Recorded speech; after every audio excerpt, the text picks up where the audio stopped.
This is the Weserflug P1003-1 by Amusing Hobby. This is another crazy German invention that never made it off the drawing board into reality. Well, kind of. It actually wasn't too crazy, as the concept was revolutionary, and a version of this concept was eventually built in the 80s. But what is crazy is that this was designed in 1938, before World War II had even started in Europe. Usually when you see concepts for weird and wacky designs, it's a context of late war Germany, desperately looking for the wild card that would get them out of that mess.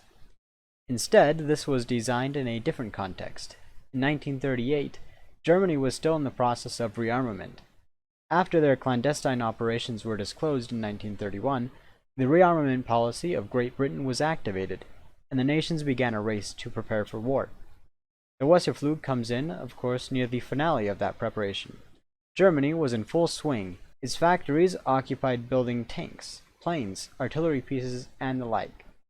I'd like to say the V2L was a brand new concept, but it was actually pretty old. Before the Wright brothers' first flight, there were some, including Thomas Edison, who thought the first plane would be one that would take off vertically and land vertically. The Weserflug P1003 had high-mounted wings, hinged about halfway through with a propeller at each wingtip. The engine was in the fuselage behind the cockpit, and powered the propellers through a drive shaft. It had room for two crew, one behind the other. The propellers were something else though. They were double the size of normal propellers, which was required to lift the aircraft off the ground. What halted progress though, was the difficulty that came in the strength of the propellers and drive shaft. The design was really complicated, and demanded a lot of resources in order to perfect the design. What finally killed the project were the priorities of the German industrial complex.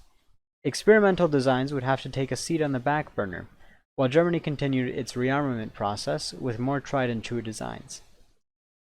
The plans were scrapped entirely, and the Weserflug was never built. However, the concept of V2L hadn't died, as the United States picked up the concept in the 1980s, and produced the Osprey, which proved that the concept could have worked.